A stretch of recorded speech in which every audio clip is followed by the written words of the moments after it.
আসসালামু আলাইকুম ছোট্ট বন্ধুরা। চলে আসলাম আপনাদের মাঝে নতুন আরেকটি ভিডিও নিয়ে। আজকে আমরা পড়বো আপনাদের ৩য় অধ্যায় যেটা পরিমাপ অধ্যায়, ওই অধ্যায়ের উদাহরণের অঙ্ক। আমরা আপনাদের উদাহরণের টোটাল ৬০ টা অঙ্ক আছে। আমরা খুব সুন্দর করে এই ভিডিওতে আপনাদের এই ৬০ টা অঙ্ক আমরা কি করব? শেষ করব। তো ১ম অঙ্ক আমি ১ম এ লিখে রেখেছি, দেখেন আপনাদের ১ম অঙ্কটা কি বলছে? উদাহরণ ১, ১৬ একর জমিতে ৪২০ মেট্রিক টন আলু উৎপন্ন হলে ১ একর জমিতে কি পরিমাণ আলু উৎপন্ন হয়? যখন আপনাকে এরকম কোশ্চেন গুলো করবে, এরকম যখন আপনি সমাধান করতে যাবেন, এগুলো তো ঐকিক নিয়মে আপনাকে সমাধান করতে হবে, তাই না? ঐকিক নিয়মে সমাধানের ক্ষেত্রে আপনাকে যেটা কোশ্চেন করবে, সেই অংশটুকু আপনি হাতের ডান দিকে নিয়ে যাবেন।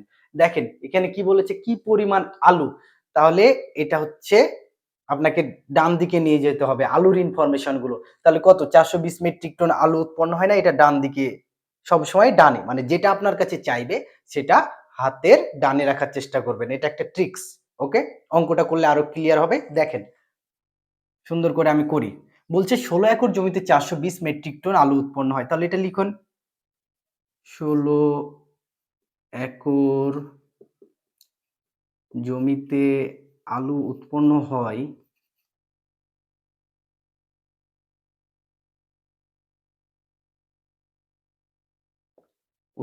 কত? ৪২০ মেট্রিক টন। ৪২০ metric ton. অতএব ১ একর জমিতে আলু উৎপন্ন হয় কত? ৪২০ ভাগ ১৬ মেট্রিক টন। ঠিক আছে? এখানে তো আপনার কাছে চেয়েছে যে ১ একর জমিতে। তার মানে এইটা ভাগ করে যেটা অ্যান্সার পাবো সেটাই আপনার উত্তর। কিন্তু ব্যাপারটা কি বুঝেছেন? আপনার কাছে যেটা চাইবে সেটা কি? হাতের ডানে। ওকে? এই যে ডান দিকে রেখেছি আমি। যেটা কোশ্চেন করবে ওর ইনফরমেশন গুলো ডান দিকে নিয়ে যাবেন। ঠিক আছে? এইভাবে অঙ্ক প্র্যাকটিস করতে থাকলে আরো সোজা হয়ে যাবে। তাহলে ৪২০ ভাগ ১৬, আপনার ক্যালকুলেটর ব্যবহার করার পারমিশন যেহেতু আছে, দেখেন ৪২০ ভাগ ১৬ কে ১৬ দিয়ে ভাগ করলে কত হয়? ২৬.25 মেট্রিক টন। এখন বিষয় হচ্ছে যে ভাইয়া মেট্রিক টন, এখন এইখান থেকে আমি কেজিতে নিয়ে যেতে চাই, কি করব? আপনার বইয়ে দেখবেন উত্তরে ১/২ ২৬ কিভাবে দেওয়া আছে, ওটা মিশ্র পদ্ধতিতে দেওয়া আছে। ওটা হয়তো আপনার জটিল লাগছে, ওটা সমস্যা নাই। আপনি যদি সরাসরি ২৬.২৫ মেট্রিক টন লিখে আসেন, আপনার টিচার আপনার নাম্বার কাটতে পারবে না। ওকে? এখন এটাকে আরো বড় করতে চান, আরো বড় করার জন্য কি করবেন? মেট্রিক টন থেকে আপনি কেজিতে নিয়ে যাবেন। আমি বেসিকের ক্লাসে ১ম লেকচারে বলেছিলাম না যে ১ মেট্রিক টন সমান কত? ১ মেট্রিক টন সমান ১০০০ কেজি। এটা বলেছিলাম না? আরেকটা বলেছিলাম ১ কুইন্টাল সমান ১০০ কেজি।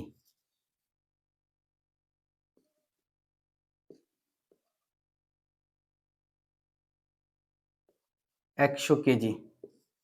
যেহেতু দেখেন এটা মেট্রিক টনে আছে, এখন আপনি কেজিতে নিয়ে যাবেন। তাহলে এটাকে যদি, এই মেট্রিক টনকে যদি আপনি ১০০০ দিয়ে গুণ দিয়ে দেন, তাহলে আপনি কেজিতে পেয়ে গেলেন না? যে ১ মেট্রিক টন সমান ১০০০ কেজি, অতএব ২৬.২৫ মেট্রিক টন সমান কত? এটা ১০০০ দিয়ে গুণ দিলে আপনি কেজিতে পেয়ে যাবেন। ২৬.২৫ গুণিত ১০০০ কেজি। তাহলে কত হয়?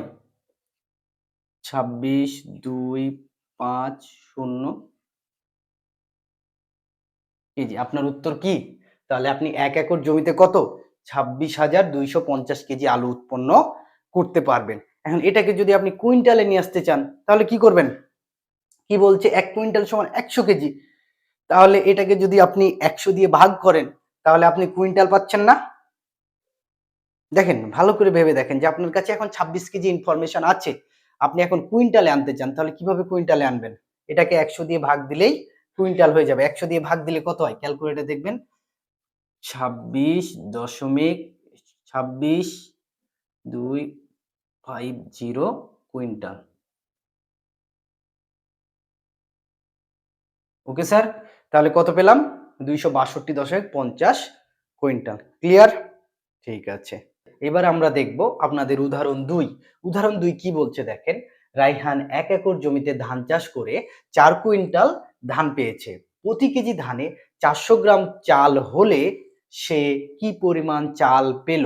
আপনাকে কোশ্চেন করেছে যে কি পরিমাণ, তাহলে সেটা অবশ্যই ডান দিকে রাখবেন, ঠিক আছে?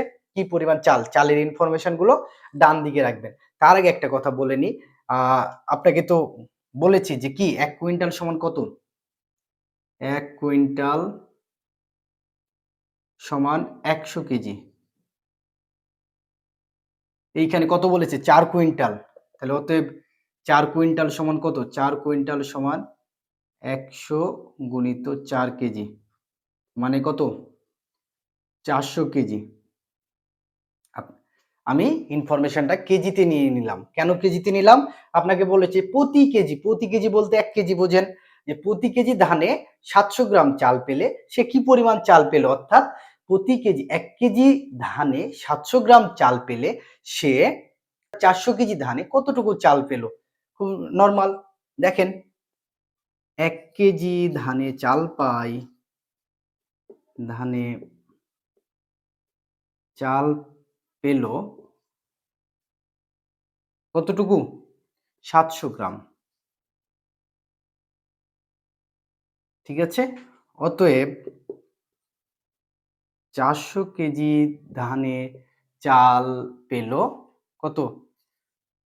700 গুণিত 400 কি গ্রাম। ঠিক আছে? এটাকে কত হয়? ক্যালকুলেটরে করবেন, দেখবেন 28 আর এটা 4টা শূন্য। তাহলে কত হলো? 2,80,000 গ্রাম। এখন এই আপনি গ্রামে পেলেন। এখন গ্রাম থেকে আপনি কেজিতে যাবেন। কত কেজি হয়? তাহলে কেজিতে যেতে কি হয়? আমরা জানি না যে 1 কেজি সমান 1000 গ্রাম। তাহলে এটাকে 1000 দিয়ে ভাগ দিলে আমরা কেজি পাই না? তাহলে 1000 দিয়ে ভাগ দিলে কত হয়? 280 কেজি। ঠিক আছে? ডান। এটা আপনাদের ক্লিয়ার। আপনাদের বইয়ে মনে হয় এটা কুইন্টালে বের করেছে তো। কুইন্টালে বের করা যায়। কুইন্টালে বের করলে এই তো 280 কেজি পেয়েছেন। তাহলে আমরা জানি কি 1 কুইন্টাল সমান 100 কেজি। তাহলে এইখানে 280 আছে, তার মানে আপনি পাচ্ছেন 2 কুইন্টাল অর্থাৎ 200 কেজি, আর সাথে পাচ্ছেন কি 80 কেজি অর্থাৎ 2 কুইন্টাল 80 কেজি। আপনি এটুকু লিখলে আপনার কোনো সমস্যা নাই। কুইন্টালে বের করলে আপনি একটু অ্যাডভান্স হলেন, এটুকুই। ঠিক আছে স্যার? ক্লিয়ার? ওকে।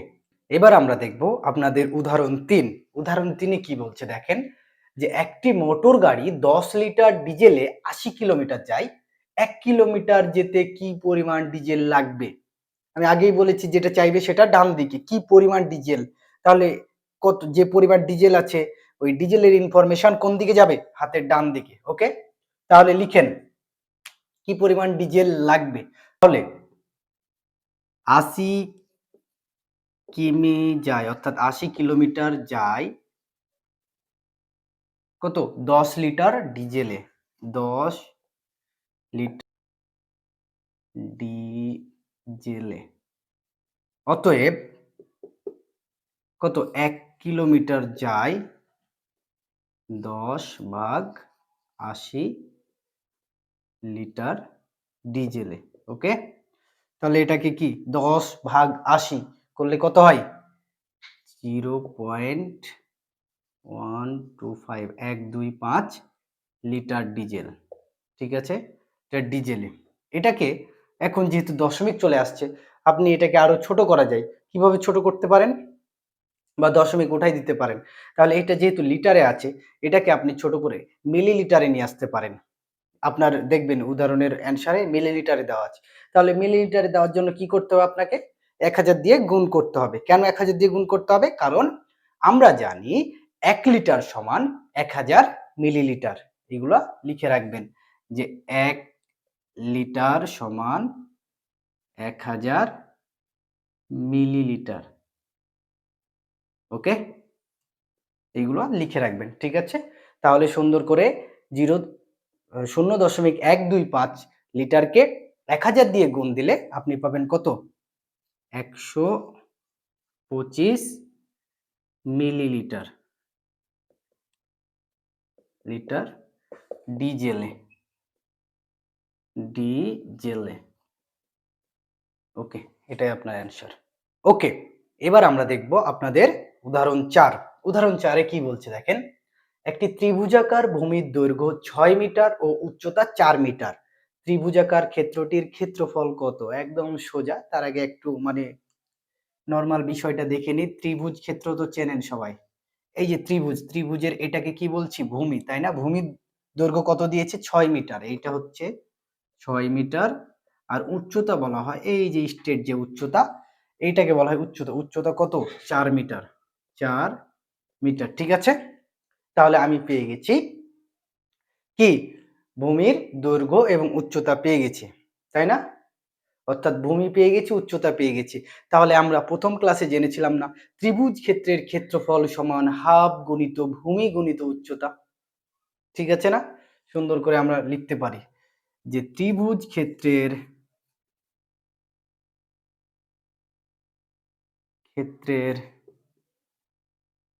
ক্ষেত্রফল সমান হাফ গুণিত ভূমি গুণিত উচ্চতা, তাই না?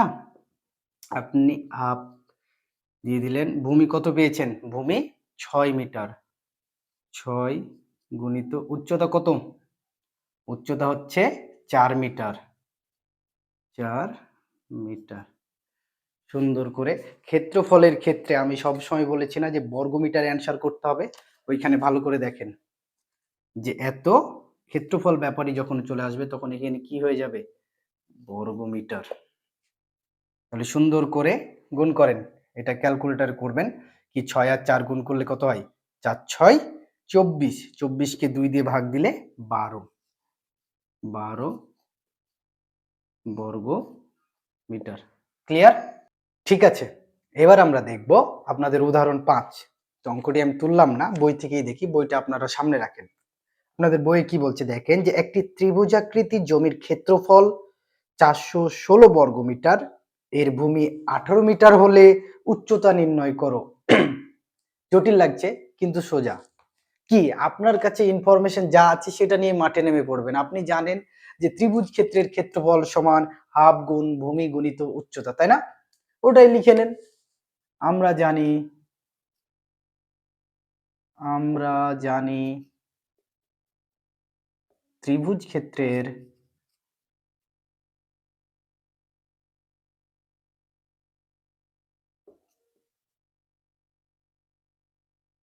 ক্ষেত্রফল সমান কত? হাফ গুণিত ভূমি গুণিত উচ্চতা, তাই না? এখন বিষয় হচ্ছে যে আপনার এইখানে ইনফরমেশন দেওয়া আছে ক্ষেত্রফল, তাই না? ক্ষেত্রফল দেওয়া আছে এবং কি এই যে এই ক্ষেত্রফলটা দেওয়া আছে এবং কি দেওয়া আছে? ভূমি দেওয়া আছে। আপনাকে এই উচ্চতাটা বের করতে বলেছে। এটা জাস্ট এদিক ওদিক করবেন, মিলাবেন, খুব সহজভাবে হয়ে যাবে। দেখেন আমি করে দিই। যেহেতু ক্ষেত্রফল দেওয়া আছে তাই কি লিখতে পারেন? বা বা ক্ষেত্রফল কত দেওয়া আছে?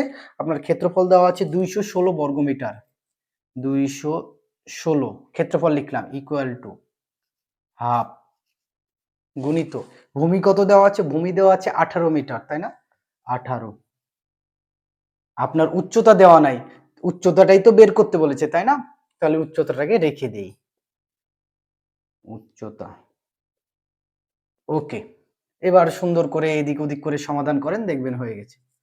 বা একটা জিনিস দেখেন, এই যে নিচে ২, ২ ভাগ আকারে থাকলে অপর সমানের এই দিকে চলে আসলে কি?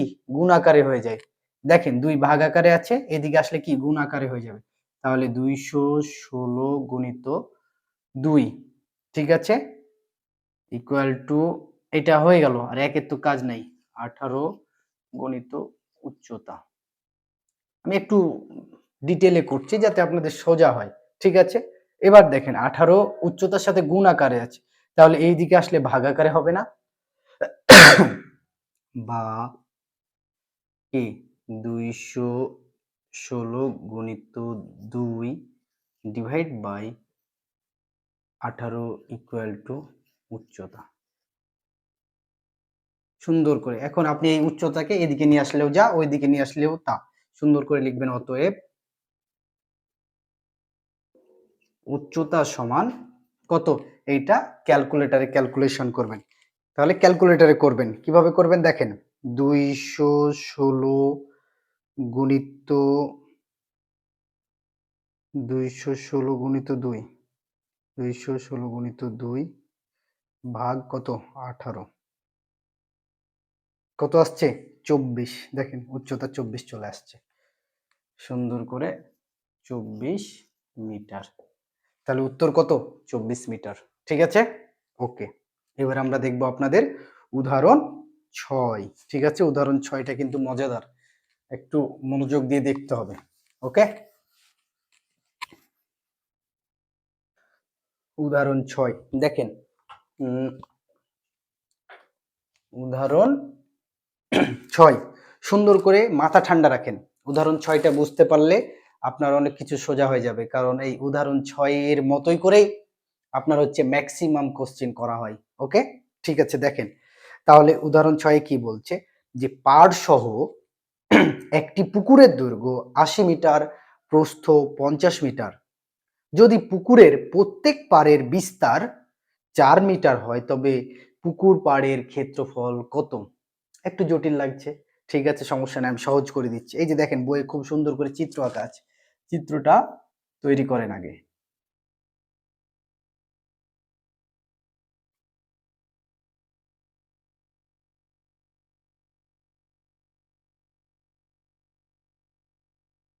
ওকে।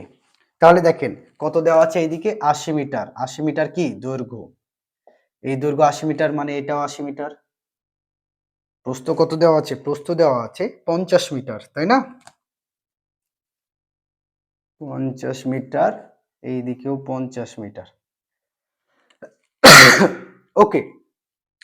তাহলে বলছে যে বিস্তার, বিস্তার বলতে আপনার পাড়টুকু এই যে বলেছে না পাড়ের বিস্তার, বিস্তার বলতে কতটুকু বিস্তৃত, কতটুকু জায়গা নিয়ে পাড়টুকু আছে। এই যে দেখেন এইটা পুকুর আর এইগুলো হচ্ছে আপনার পাড়। আপনি হচ্ছে প্র্যাকটিক্যালি ফিল করেন।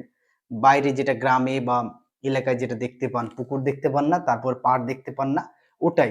যে পাড়টা দেখতে পান এই পাড়ের বিস্তরণটা, পাড়টা হচ্ছে কতটুকু? পাড়টা হচ্ছে ৪ মিটার।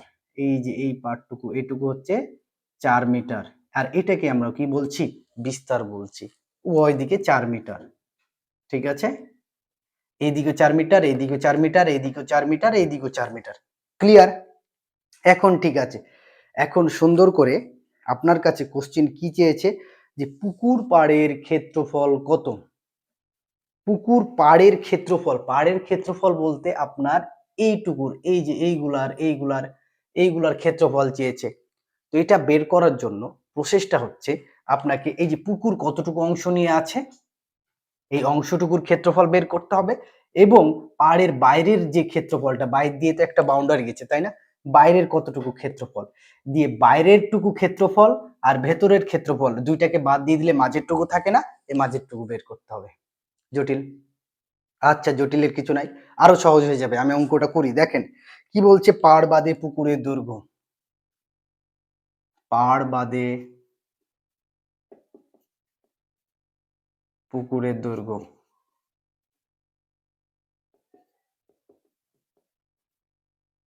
পাড় বাদে পুকুরের দৈর্ঘ্য কত বলছে? যে ৮০ মাইনাস ৪ গুণিত ২ মিটার, তাই না? এখন দেখেন এখানে লিখলাম পাড় বাদে পুকুরের দৈর্ঘ্য কত? ৮০ মাইনাস ৪ গুণিত ২। এখন কোশ্চেন হতে পারে কেন লিখলাম এইখানে কত? ৮০ মিটার। ওকে? তো দেখেন যে পাড় বাদে আপনার পাড় বাদে পুকুরের দৈর্ঘ্য, আপনার পাড় কতটুকু? এতটুকু পাড় না, পাড়ের বিস্তর আপনাকে বললাম না পাড় কতটুকু নিয়ে বিস্তৃত? ৪ মিটার করে। তাহলে এদিকে যদি ৪ মিটার থাকে এইদিকেও ৪ মিটার না? ওই ২ টাকেই নিয়েছে যে এইখানে একটা ৪, এইখানে একটা ৪, ২ টা ৪ মানে ৪ গুণিত ২। এইখানে ৪ মিটার, এইখানে ৪ মিটার, ৮ মিটার বাদ। টোটাল বিস্তার থেকে টোটাল দৈর্ঘ্য থেকে আপনার ৮ মিটার বাদ দিচ্ছে। এজন্য বলছে পাড় বাদে পুকুরের দৈর্ঘ্য ৮০ বিয়োগ ৪ গুণিত ২। ২ টা বিস্তর বাদ দিয়েছি। বুঝেছেন? তাহলে কত হয়? ৭২ মিটার। আবার দেখেন পুকুরের প্রস্থ পাড় বাদে পুকুরের প্রস্থ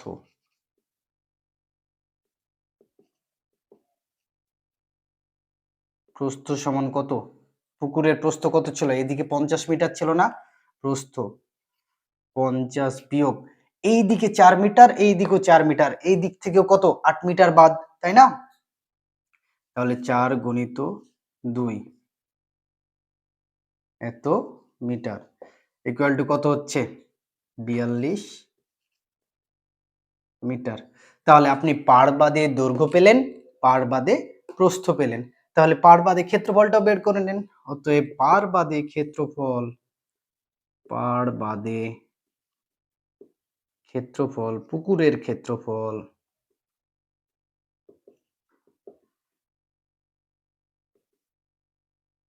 কি? পুকুরের ক্ষেত্রফল দৈর্ঘ্য গুণিত প্রস্থ না? দৈর্ঘ্য 72 গুণিত 42 এত বর্গমিটার। ক্ষেত্রফল মানেই বর্গ চলে আসবে, বর্গমিটার। তাহলে কত হয়? 72 গুণিত 42 দিলে কত আসে? 3024 বর্গমিটার। 3024 বর্গ মিটার। ঠিক আছে, এটা আমি পার বাদে ক্ষেত্রফল পেলাম, মনে রাখেন এটা। ঠিক আছে, উপরে একটু মিশিয়ে দিলাম, ওঠানো হয়ে গেছে। এবার আমরা দেখব পাড় সহ ক্ষেত্রফল। আপনাকে কি কাহিনীটা বললাম যে পার বাদে ক্ষেত্রফল অর্থাৎ কি এইটুকু, মানে এটুকু বাদ দিয়ে আপনার এই অংশটুকুর আপনি কি ক্ষেত্রফল বের করলেন, পার বাদে, পার এটা বাদ দিয়ে দিলেন টোটাল থেকে, দিয়ে এইটুকুর ক্ষেত্রফল বের করলেন কত? এত। এখন পার সহ এই টোটালটা মিলিয়ে আপনি কি ক্ষেত্রফল বের করবেন, দিয়ে এই টোটালটার ক্ষেত্রফল যেটা আসবে আর এই যে পার বাদে যে ক্ষেত্রফলটুকু পেলেন এটুকু কি করবেন? বিয়োগ করে দিবেন। তাহলে আপনি এইটুকুর ক্ষেত্রফল পেয়ে যাবেন। ঠিক আছে, পাড়ের ক্ষেত্রফল পেয়ে যাবেন। ওকে, জটিল কিছু নাই, ঠান্ডা মাথায় ভাবেন, কথা শান্তভাবে বুঝেন, দেখবেন সোজা লাগবে।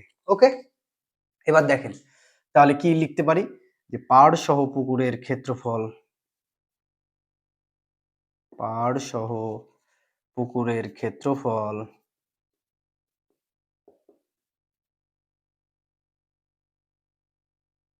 ক্ষেত্রফল সমান কি? দৈর্ঘ্য গুণিত প্রস্থ। যেহেতু পাড় সহ আপনার ইনফরমেশন দেওয়াই আছে যে পাড় সহ পুকুরের দৈর্ঘ্য 80 মিটার আর প্রস্থ 50 মিটার, সুন্দর করে লিখেন 80 গুণিত 50 বর্গ মিটার, তাই না? ইকুয়াল টু কত আসছে আপনার? ইকুয়াল টু হচ্ছে 4000 বর্গ মিটার। তাহলে কি হলো স্যার? আপনি পাড় বাদে ক্ষেত্রফল পেলেন, পাড় সহ ক্ষেত্রফল পেলেন। ঠিক আছে, এখন দুইটাকে মাইনাস করে দিলেই আপনার পাড়ের ক্ষেত্রফল চলে আসবে। অতএব পাড়ের ক্ষেত্রফল, পাড়ের ক্ষেত্রফল কি? পাড়ের ক্ষেত্রফল কত? ক্ষেত্রফল 4000 মাইনাস কত ছিল এটা? 4000 মাইনাস 3024 বর্গ মিটার ইকুয়াল টু কত? ইকুয়াল টু হচ্ছে 976 বর্গ মিটার। তাহলে ক্লিয়ার স্যার? পাড়, পুকুর পাড়ের ক্ষেত্রফল পেলেন কত? 976 বর্গ মিটার। বোঝা গেল? জাস্ট চিন্তা করবেন আপনার প্র্যাকটিক্যাল একটা পুকুর, পুকুরের বাইরের একটা ক্ষেত্রফল আছে, অবশ্যই বাইরে নিয়ে একটা ক্ষেত্রফল তো থাকবেই, তাই না? যেহেতু বাইরের একটা ইনফরমেশন দেওয়া আছে, এবং পুকুরের ভেতরে যতটুকু পানি থাকে পুকুরের ভেতরের একটা ক্ষেত্রফল আছে, তাই না? ওই পুকুরের ভেতরের ক্ষেত্রফল আর পুকুরের বাইরের ক্ষেত্রফল থেকে বিয়োগ করে দিলেই আপনার মাঝখানে কি পুকুরের পাটটুকু থেকে যায় না, ওই পাটটুকুর আপনি কি ক্ষেত্রফল পেয়ে যাবেন। ওটাই বের করেছি, পাড়ের ক্ষেত্রফল 976 বর্গমিটার। ক্লিয়ার? এই অঙ্কটা একটু মাথা ঠান্ডা করে বোঝার চেষ্টা করবেন। যদি একবারে না বোঝেন আবার স্লো ভাবে আবার ভিডিওটা দেখে আবার বোঝার চেষ্টা করবেন, দেখবেন সহজ হয়ে গেছে। কিন্তু এই অঙ্কটা বোঝাই লাগবে, খুব ইম্পর্টেন্ট একটা অঙ্ক। এটা আপনাদের 7 আছে, 8এও আছে, মানে লাগবেই। তাই মানে একটু জটিল লাগছে তাই করবেন না, এমনটা যেন না হয়। ঠিক আছে, ওকে। এবার আমরা দেখব আপনাদের উদাহরণ 7। ঠিক আছে, উদাহরণ 7 কি বলছে দেখেন, যে একটি আয়তাকার ঘরের পরিসীমা একটি বর্গাকার ঘরের পরিসীমার সমান। পরিসীমার ব্যাপার আসছে, তো পরিসীমা ব্যাপার যেহেতু এসেছে, তাহলে একটা জিনিস বলেই দিই যে আয়তক্ষেত্রের পরিসীমা সমান কি, এটা আপনাকে জানতে হবে। আমি লিখে দিচ্ছি, এটা বইয়ে বা খাতায় লিখে রাখেন। আয়তক্ষেত্রের কি পরিসীমা সমান আয়তক্ষেত্রের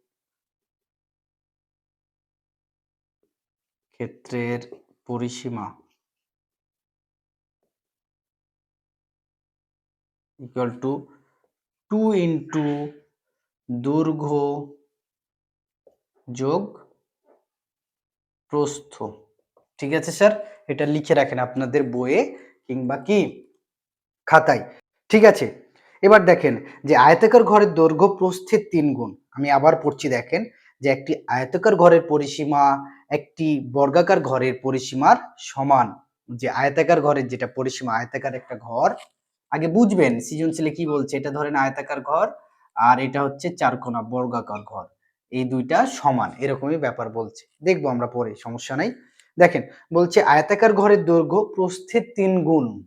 এই ব্যাপারগুলো বুঝেন যে দৈর্ঘ্য প্রস্থের 3 গুণ, প্রস্থ দৈর্ঘ্যের 2 গুণ, আহ আপনি আপনার বোনের 2 গুণ, এরকম ব্যাপার। তো এটা বোঝার জন্য কি সহজ, যে দেখেন কি বলছে আয়তাকার ঘরের দৈর্ঘ্য প্রস্থের 3 গুণ, মানে প্রস্থ যদি 2 হয় তাহলে দৈর্ঘ্য হবে কত? 6। ভালোভাবে দেখেন, দৈর্ঘ্য প্রস্থের 3 গুণ। ঠিক আছে, তাহলে দৈর্ঘ্য প্রস্থের 3 গুণ। আবার বোঝেন, দৈর্ঘ্য প্রস্থের 3 গুণ, তার মানে প্রস্থ যদি ক হয়, কি দৈর্ঘ্য কি 3 ক। ওকে, এই ব্যাপারগুলো একটু ঝামেলা লাগে যে কত, কোনটা কার কত গুণ। এই নরমালি ভাববেন যে দৈর্ঘ্য প্রস্থের 3 গুণ, মানে যাকে আগে বলবে সে কি, সে বড় হবে, যার কথা আগে বলবে সে বড় হবে, এই সব ক্ষেত্রে। ওকে, তাহলে দৈর্ঘ্য প্রস্থের 3 গুণ। তারপরে কি বলছে, প্রতি বর্গমিটারে 75 টাকা দরে ঘরের মেঝে কার্পেট দিয়ে মুড়াতে 11,025 টাকা ব্যয় হয়। এটুকু আপনার ইনফরমেশন। ঠিক আছে, চলেন এবার হচ্ছে ক নাম্বার দেখি। কয় কি বলছে, প্রস্থকে ক ধরে আয়তাকার ক্ষেত্রের ক্ষেত্রফল ক এর মাধ্যমে নির্ণয় করো। প্রস্থকে ক, অর্থাৎ কি প্রস্থ যদি ক হয় তাহলে দৈর্ঘ্য ক, দৈর্ঘ্য কত? 3 ক, 3 গুণ না, এটাই ব্যাপার। তাহলে আয়তক্ষেত্রের ক্ষেত্রফল সমান কি, দৈর্ঘ্য গুণিত প্রস্থ। চলেন করি।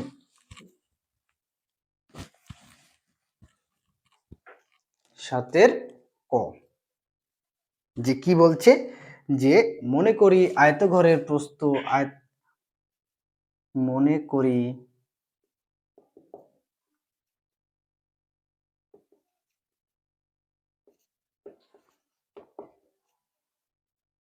প্রস্থ কত, প্রস্থ সমান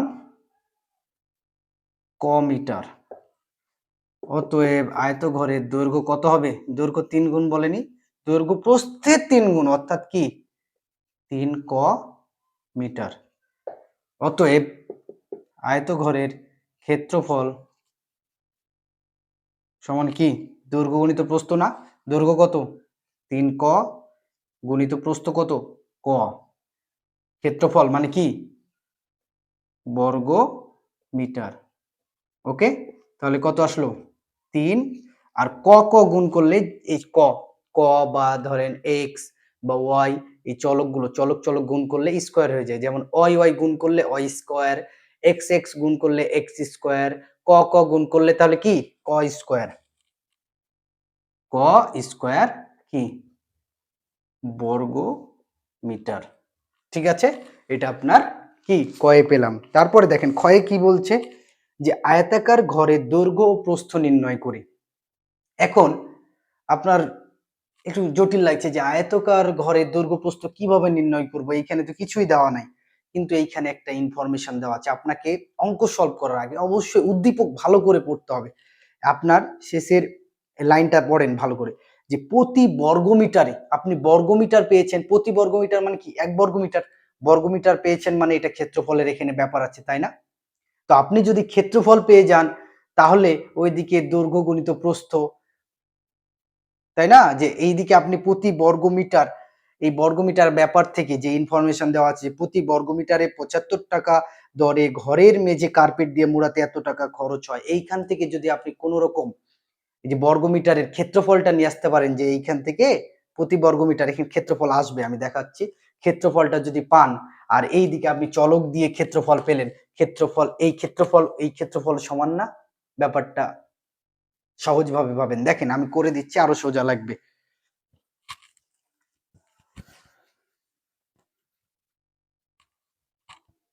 খ নাম্বার কি বলছে? আয়তকার ঘরটির দৈর্ঘ্য প্রস্থ নির্ণয় করো।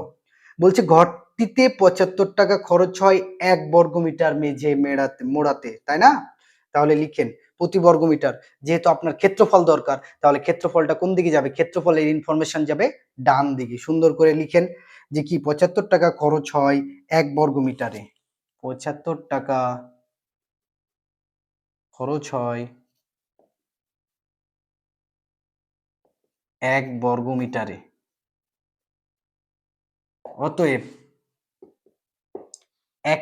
কি বলছে? 1 টাকা খরচ হয় কত? 1 টাকা খরচ হয় 1 ভাগ 75 বর্গমিটারে। এখানে কত টাকা খরচ হয় বলেছে? 11,025 টাকা। অতএব 11,025 টাকা খরচ হয় কত?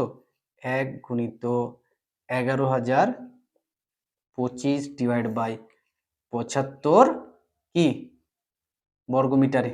এটুকু তো ক্লিয়ার, তাই না? আরো ক্লিয়ার হবে। ঠিক আছে, তাহলে এটা কত আসছে? 147 বর্গ মিটারে। ওকে, 147 বর্গ মিটার পেলেন। যে তার মানে এই 147 বর্গ মিটারে কতটুকু ক টাকা খরচ করে আপনার? আপনি কিন্তু ক্ষেত্রফল পেয়ে গেছেন এক প্রকার, তাই না? 147 বর্গ মিটার ক্ষেত্রফল পেয়েছেন। আর আরেকটা ক্ষেত্রফল কয়ে দেখেন, কয়ে কত পেয়েছিলেন? 3 ক স্কোয়ার। এটা একটা ক্ষেত্রফল। যেহেতু আপনি দৈর্ঘ্য প্রস্থ জানেন না, কিছু দৈর্ঘ্য প্রস্থ জানেন না, সেটার উপর ডিপেন্ড করে তো 3 ক ক ধরে একটা 3 ক স্কোয়ার একটা ক্ষেত্রফল বের করেছিলেন। ঠিক আছে, আর এই টাকা দেওয়া আছে, এই টাকার উপর ডিপেন্ড করে একটা ক্ষেত্রফল পেলেন, তাই না? এই দুইটা ক্ষেত্রফলকে সমান বলতেই পারেন, তাই না? তাহলে সুন্দর করে বলেন যে শর্ত মতে 147 এটা একটা ক্ষেত্রফল বর্গমিটার সমান কত? 3 ক স্কোয়ার। ক্লিয়ার? এই যে দেখেন সুন্দর করে আপনাদের দেওয়া আছে। 3 ক স্কোয়ার কোথায় পেলাম? কয়ে। কয়ে যেহেতু করেছি, আর নতুন করে করার দরকার নাই। ঠিক আছে, এটা সুন্দর করে সলভ করেন। বা কি 3 এই গুণ আকারে আছে, ভাগ আকারে চলে আসবে ক স্কোয়ার। তাহলে 147 ভাগ 3 ইকুয়াল টু কি? ক স্কোয়ার। ঠিক আছে, বা ক স্কোয়ার। মনে রাখবেন যে সমান চিহ্নের আগে যদি এইদিকে ক স্কোয়ার আছে, যদি এই দিকে আসতে চাই তাহলে সেটা কি রুট হয়ে যায়। ঠিক আছে, তাহলে সুন্দর করে রুট 147 ভাগ 3 ইকুয়াল টু ক। অতএব ক ইকুয়াল টু, এটা হচ্ছে ক্যালকুলেটরে করবেন, কত আসবে? 7 মিটার। 7 মিটার।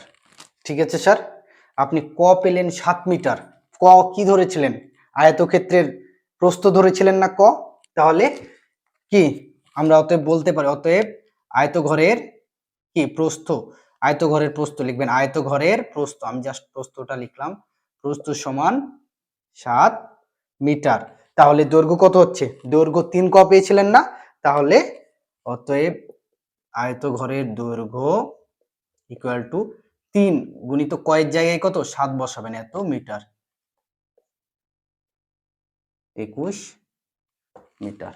তাহলে আপনি দৈর্ঘ্য প্রস্থ পেয়ে গেলেন। Clear sir? আয়তক্ষেত্রের দৈর্ঘ্য প্রস্থ। ওকে, এবার আমরা দেখব গ। গয়ে কি বলছে? একটু নতুন কনসেপ্ট, একটু ঝামেলা লাগবে, কিন্তু বুঝে বুঝে করবেন। এই অঙ্কগুলো বেশি বেশি প্র্যাকটিস করবেন, দেখবেন আপনার চর্চা হয়ে গেছে এবং ভালো লাগছে, পারছেন। চর্চার বাইরে কিছু নাই, ম্যাথ প্রচুর পরিমাণে প্র্যাকটিস করতে হবে।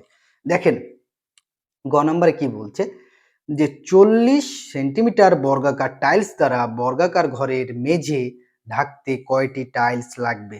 সুন্দর করে এখন দেখেন কি বলছে। গ, যে 40 সেন্টিমিটার বর্গাকার টাইলস দ্বারা বর্গাকার ঘরের মেঝে ঢাকতে কতটি টাইলস লাগবে? তাহলে আপনি ক্ষয় কি পেয়েছেন?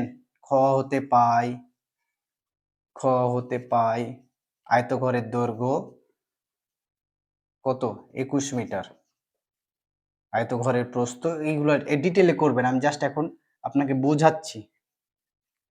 প্রস্থ কত 7 মিটার, পেয়েছেন না? এখন কি বলছে যে আয়তঘরের পরিসীমা বের করতে হবে। কেন আয়তঘরের পরিসীমা বের করতে হবে, এটা তো কোশ্চেন। সৃজনশীলের প্রথম লাইন দেখেন সুন্দর করে, কি বলছে যে একটি আয়তাকার ঘরের পরিসীমা একটি বর্গাকার ঘরের পরিসীমার সমান। ঠিক আছে, তাহলে যেহেতু যেটা আয়তকার ঘরের পরিসীমা ওটাই হচ্ছে বর্গাকার ঘরের পরিসীমা, তাই না? এই যে আপনাকে যেহেতু গ নাম্বার কোশ্চেনে বর্গক্ষেত্র নিয়ে কাজ করতে বলেছে, তো এই জন্য বর্গক্ষেত্রের পরিসীমা আপনাকে বের করতে হবে। তাহলে আগে লিখেন যে অতএব আয়তক্ষেত্রের পরিসীমা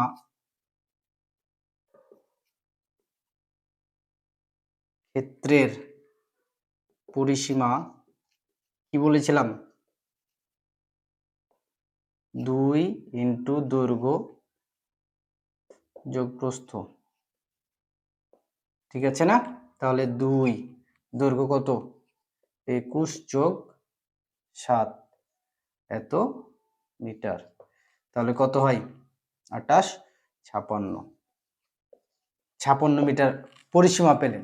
তো কি বলছে যে আয়তকার ঘরের পরিসীমা আর বর্গক্ষেত্রের পরিসীমা সমান, মানে এটা এটা যা বর্গক্ষেত্রের পরিসীমাও সে। তাহলে এইখান থেকে আমরা বলতে পারি না যে অতএব বর্গক্ষেত্রের পরিসীমা, যেহেতু দুইটাই সমান,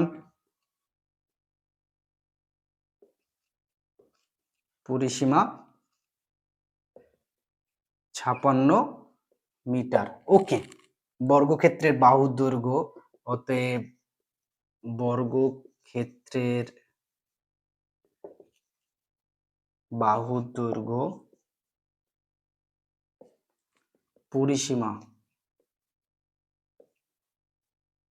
পরিসীমা ভাগ কত 4, তাহলে কত 56 ভাগ 4, তাহলে কত আসছে স্যার 14 মিটার। 14 মিটার। এখন কোশ্চিন আসতে পারে যে বর্গক্ষেত্রে বাহুর দৈর্ঘ্য নির্ণয়ের জন্য পরিসীমাকে 4 দিয়ে ভাগ দিলাম কেন? বাহুর দৈর্ঘ্য নির্ণয়ের জন্য এই দেখেন বর্গক্ষেত্র এটা না, বর্গক্ষেত্রের 4টা বাহু, পরিসীমা বলতে এই টোটালটা, তাই তো? এই টোটালটা যখন আপনি 4টা বাহু, এই যে 1টা 2টা 3টা 4টা বাহু, এই জন্য 4 দিয়ে ভাগ দিবেন, তখন আপনি এক বাহুর দৈর্ঘ্য পাবেন। এক বাহুর দৈর্ঘ্য কত পেলেন 14 মিটার। ঠিক আছে, তাহলে আপনি এখন আমার ক্ষেত্রফল লাগবে, কারণ এইখানে বের করতে ক্ষেত্রফল প্রয়োজন। কেন প্রয়োজন আমি ওটা দেখাবো, সমস্যা নাই। এখন সুন্দর করে দেখেন কি বলছে যে বর্গক্ষেত্রের মেঝের ক্ষেত্রফল, অতএব বর্গক্ষেত্রের মেঝের ক্ষেত্রফল, মেঝের ক্ষেত্রফল বর্গক্ষেত্রের ক্ষেত্রফল সমান কি জানেন? বাহু স্কয়ার, বাহু স্কয়ার। ওটাই, আপনি এক বাহুর দৈর্ঘ্য পেলেন না 14, তাহলে কি 14 স্কয়ার, 14 স্কয়ার মানে কি 14 গুণিত 14, তাহলে কত হয় 196। ক্ষেত্রফল মানে কি বর্গ মিটার। ওকে, ঠিক আছে। এবার বলছে বর্গাকার টাইলসের দৈর্ঘ্য কত, দেখেন টাইলসের ক্ষেত্রফল বের করতে হবে। এখানে টাইলসের দৈর্ঘ্য কত দেওয়া আছে, বর্গাকার এক বাহুর দৈর্ঘ্য কত দেওয়া আছে, এই টাইলসটার 40 সেন্টিমিটার। তাহলে এটার টাইলসটার ক্ষেত্রফল বের করেন।